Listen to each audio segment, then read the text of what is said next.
to testify. Welcome. Did I pronounce your name correctly, sir?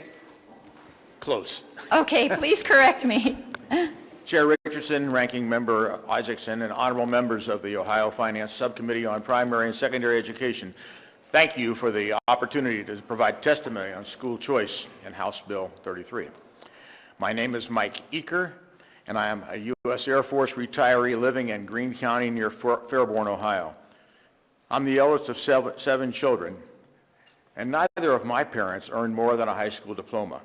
However, all of my siblings and I attended parochial schools, and all of us earned college degrees. I was able to graduate from the Air Force Academy, and I've served 20 years on active duty. I just completed 11 years as member of 2 school boards, the Fairborn City Schools and the Greene County Career Center. My education and experience gives me a slightly different perspective than most of my associates in Ohio public education.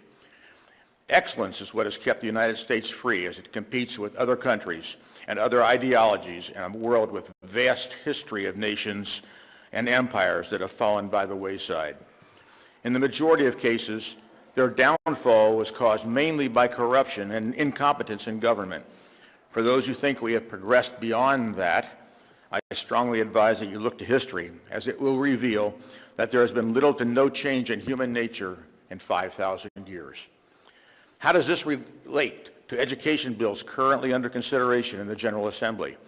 I submit that competition is key, whether you're talking about weapon systems, commercial products, or education.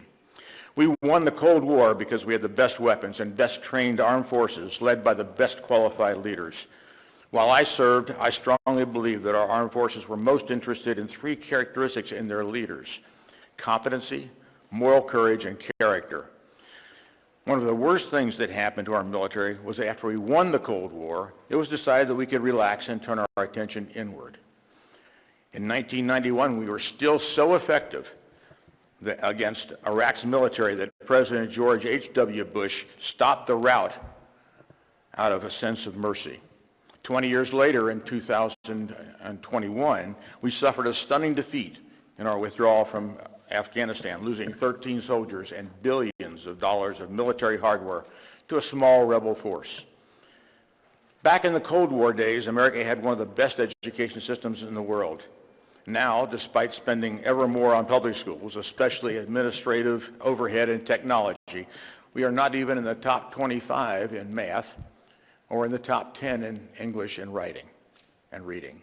I could go on with other examples, for instance, American cars in the 1970s, but the point is that competition makes for better products and better value.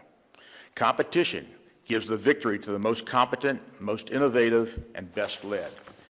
Competition incentivizes organizations to make the changes necessary to build or rebuild its customer base and gain market share.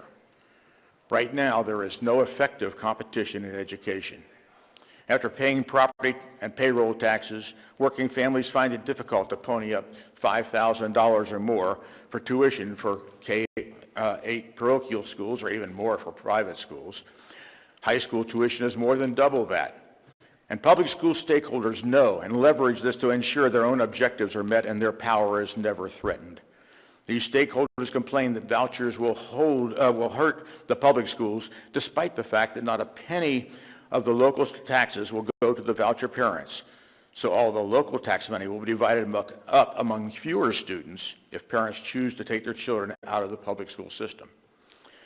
We have gone from a school system where every student started the day saying the Pledge of Allegiance and saying a prayer to today where we find pornographic content in school libraries and where teachers expose children to sexual content and even sex changes starting in kindergarten. These are topics that should be addressed by parents when they feel their children are emotionally mature enough to understand and when it is appropriate. By allowing parents to choose the most appropriate schools for their children, we would be supporting family values. Regardless of how we got there, this is where we are, and we must improve education or our nation will join other nations as a footnote in the history book. Why vouchers? Because tuition assistance through vouchers, most parents, without them, Most parents cannot afford to send their children to the schools that will provide a better learning environment for each child. And without competition, there is no incentive for the schools to get back to rigorously teaching reading, writing, and arithmetic. Nor will students really learn the reasons that millions of people from all over the world wish to migrate to the U.S., while not nearly as many Americans wish to lead.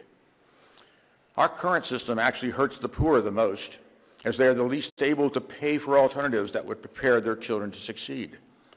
We cannot continue our current system, which works for the education establishment and some wealthy school districts, but utterly fails too many of our children.